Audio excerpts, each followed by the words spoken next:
Terima kasih Speaker. Soalan saya soalan 5. Yang Berhormat Menteri Dalam Negeri untuk menjawab. Terima kasih Yang Berhormat Dari Ketua.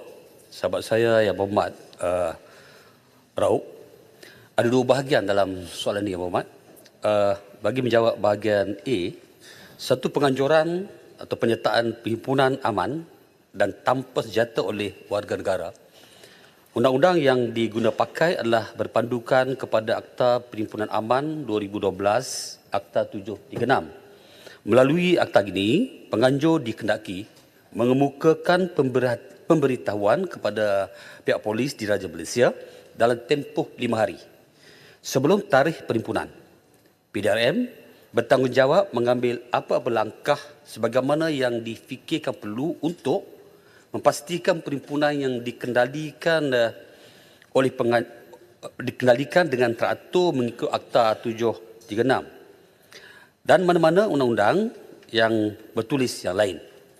Berdasarkan Akta Perhimpunan Aman 2012 yang berhormat, permohonan permit yang dimaksudkan ialah pemberitahuan perhimpunan. Untuk maklum yang berhormat, pemberitahuan perhimpunan di bawah Seksyen 9-1 Akta 736 perlulah memenuhi keperluan yang telah ditetapkan di bawah Seksyen 10 Akta 736. Antaranya adalah melengkapkan borang pemberitahuan yang mengandungi butiran perhimpunan, anggaran jumlah peserta dan individu yang dilantik oleh penganjur untuk memastikan perhimpunan berjalan dengan teratur dan memenuhi syarat-syarat sebagaimana yang ditetapkan. Dan betul, bagi bahagian 2, pihak polis mempunyai kuasa di bawah Seksyen 15 Akta 736 untuk mengenakan syarat dan sekatan ke atas sebuah perhimpunan bagi memastikan keselamatan dan ketenteraman awam kekal terpelihara, termasuklah perlindungan kepada hak dan kebebasan orang lain. Terima kasih. Dua.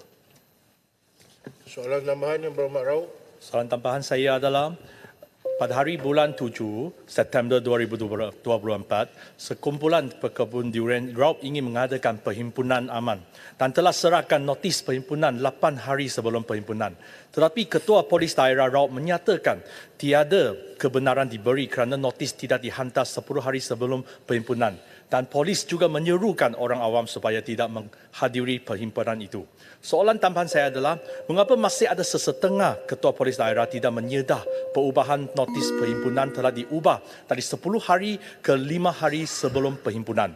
Dan mengapa pihak polis boleh menyeru kepada pihak awam supaya jangan menghadiri ke perhimpunan awam sedangkan kebebasan untuk berhimpun telah dijaminkan dalam artikel 10 dan juga dalam Akta Perhimpunan Awam? Dan akhirnya, sekiranya pemilik tempat seperti pihak berkuasa tempatan mempunyai pendirian berbeza terhadap sesuatu isu dengan penganjur perhimpunan atau mempunyai konflik of interest dengan penganjur, pihak berkuasa tempatan sengaja tidak meluluskan tempat untuk perhimpunan awam, apa langkah penyelesaian boleh diambil untuk memastikan perhimpunan aman itu dapat dijalankan tanpa sebarang halangan? Sekian, terima kasih.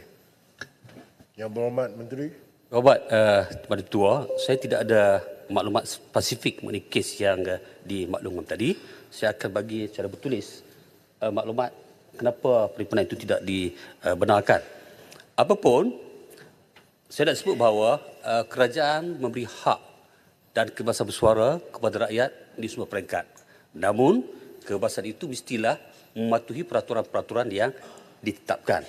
Kita ada garis panduan dalam Akta Perhimpunan Aman ini yang membolehkan mana-mana pihak untuk mengadakan perhimpunan tetapi mestilah memenuhi syarat-syarat yang ditetapkan, termasuklah notis pemberitahuan tidak kurang daripada 5 hari sebelum perhimpunan itu dilaksanakan.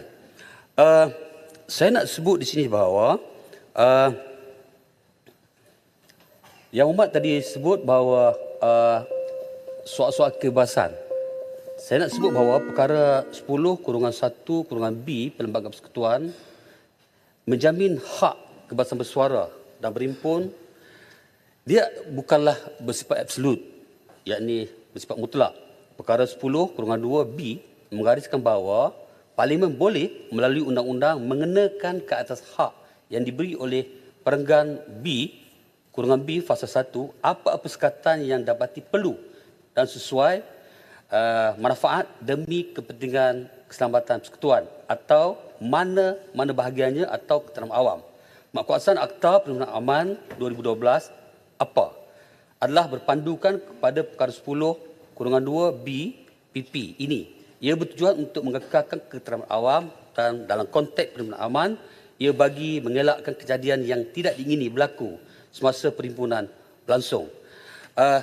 Tindakan dan SOP yang diambil oleh PDRM ialah berdasarkan kepada peruntukan apa ini yang dipinda pada tahun 2019 sebenarnya Muhammad, dan termasuklah tempoh pemakluman. Perhimpunan dipendekkan daripada 10 pada 5 hari. Maklumat ini kita sebagaimana yang mungkin maklumat sebut tadi bahawa kenapa tidak dimaklumkan tentang perubahan ini. Apapun yang Muhammad, kita beri kebebasan untuk mana-mana pihak untuk melakukan perhimpunan, tapi tertakluk kepada peraturan. Maklumat spesifik saya akan bagi berdasarkan soalan tadi. Terima kasih Yang Berhormat.